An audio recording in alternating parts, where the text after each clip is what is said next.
Welcome back to Adirai Zubair vlogs. இன்னைக்கு இந்த வீடியோல நம்ம எதை பத்தி பார்க்க போறோம்னு சொன்னா OPPO RENO 8 வந்து நம்ம அன்பாக்சிங் பண்ண போறோம்.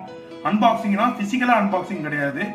ஒமான்ல நம்ம ரிலேட்டிவ் ஒருத்தவங்க அந்த போனை வாங்கியிருக்காங்க. அதோட வீடியோ கிளிப்பிங்ஸ்லாம் நமக்கு அனுப்புனாங்க அன்பாக்சிங் ரிவ்யூ போட சொல்லி. கண்டிப்பா வந்து நான் அன்பாக்சிங் ரிவ்யூ போடுறேன். போனோட யூசர் ரிவ்யூ வேணும்னு சொன்னா கண்டிப்பா நீங்க கமெண்ட் பண்ணுங்க. எவ்வளவு சீக்கிரம் முடியுமோ அவ்வளவு சீக்கிரம் நான் வந்து முயற்சி பண்ணி அந்த வீடியோ நான் போட்டுறேன்.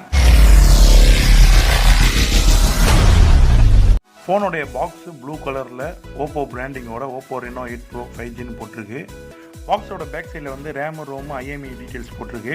அதுக்கப்புறம் இந்த ஃபோனுடைய மாடல் நேம் நம்பர் ஒமான்னு போட்டிருக்கு. இப்போ நம்ம OPPO RENO 8 அன்பாக்சிங் பண்ண போகிறோம். ஃபோன் இப்போ அன்பாக்ஸ் பண்ணியாச்சு. பக்கத்தில் ஒரு பாக்ஸ் இருக்குது. பேக்ரவுண்டும் பிளாக்காக இருக்கனால நமக்கு தெளிவாக தெரியலை. பாக்ஸை ஓப்பன் பண்ணி வெளியே எடுத்தோடனேயுமே ஓப்பன்ற ஒரு பிராண்டிங்கோட யூசர் மேனுவல் இருக்குன்னு நினைக்கிறேன். யூசர் மேனுவலுக்காக அவ்வளோ பாதுகாப்புன்னு ஓப்பன் பண்ணி பார்க்கும்போது தான் தெரியுது அது ஒரு டிரான்ஸ்பரண்ட் கேஸு. அந்த டிரான்ஸ்பரண்ட் கேஸோட சிம் எஜெக்டர் பின்னும் இருக்குது. எங்கடா யூசர் மேனுவலை காணான்னு பார்த்தா சிம் எஜெக்டர் பின்னாடி தான் இருக்குது. நம்ம அந்த கேஸை தூக்கி சைடில் வச்சுட்டு நம்ம யூசர் மேனுவலில் படிப்போம். யூசர் மேனுவலில் பார்ப்போம். சேஃப்டி கைடு, குவிக் கைடுன்னு சொல்லிட்டு 2 யூசர் மேனுவல் இருக்குது. இப்போ நம்ம சிம் எஜெக்டர் பின்னை தூக்கி சைடில் வச்சுட்டு பாக்ஸில் வேறு என்னென்னலாம் இருக்குன்னு சொல்லி நம்ம பார்க்க போகிறோம். அடுத்து இந்த சிம் எஜெக்டர் பின்னத்துக்கு சைடில் வச்சுட்டு நமக்கு காம்ப்ளிமெண்ட்டாக கொடுத்து இந்த டிரான்ஸ்பரண்ட் கேஸோட அப்பியரன்ஸ் பற்றி பார்க்க போகிறோம். அப்பியரன்ஸ் வைஸ் பார்த்தா சூப்பராக இருக்குது. அதோட குவாலிட்டியும் இதே மாதிரி இருக்குன்னு சொல்லி நான் நம்புகிறேன். இந்த கேஸை தூக்கி சைடில் வச்சுட்டு இந்த பாக்ஸில் வேறு என்னெல்லாம் இருக்குன்னு சொல்லி நம்ம பார்க்க போகிறோம். இந்த பாக்ஸில் நம்ம ஃபோன் பக்காவாக பேக் பண்ணியிருக்கு. அதை நம்ம கடைசியாக பார்த்துக்கலாம். ஸோ இதை நம்ம சைடில் வச்சுட்டு அந்த பாக்ஸில் வேறு என்னெல்லாம் இருக்குன்னு சொல்லி நம்ம பார்க்க போகிறோம். அந்த பாக்ஸுக்குள்ள 80 வாட்ஸ்க்கான ஃபாஸ்ட் சார்ஜிங் அடாப்டர் இருக்குது. இது வந்து USB டைப்பில் தான் இருக்குது. அல்லது எந்த ஆங்கிளில் பார்த்தாலும் ஒரே மாதிரி தான் இருக்குது. இதை தூக்கி நம்ம சைடில் வச்சுட்டு USB சார்ஜிங் கேபிளை நம்ம வெளியெடுப்போம்.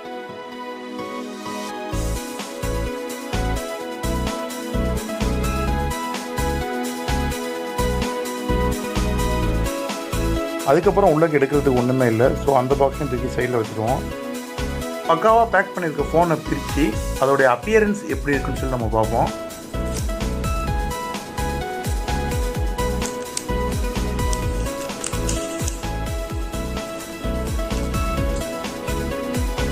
ஃபோனு பார்க்கவே வேறு லெவலில் இருக்குது. வீடியோ எடுத்தவங்களும் தரமாக எடுத்து அனுப்பியிருக்காங்க.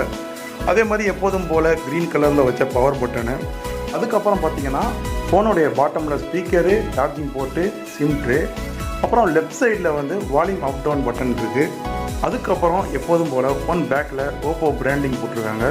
அதுக்கு மேலே IMEI ஸ்டிக்கர் ஒட்டியிருக்காங்க. நிறைய டிஃப்ரெண்ட் கலர் வேரியன்ட் இருந்தாலுமே இந்த கிளேஸ்டு க்ரீன் கலர் ரொம்பவே பிடிச்சிருக்கு. ஸோ நம்ம ஸ்டிக்கரை பிரிச்சுட்டு ஃபோன் ஆன் பண்ணி பார்ப்போம்.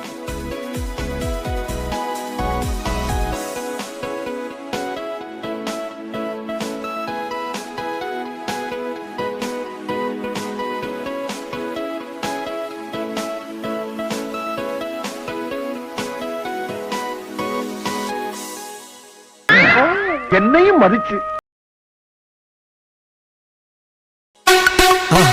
மறக்காம சர்ப்ரைஸ் பண்ணுங்க. தேங்க்யூ.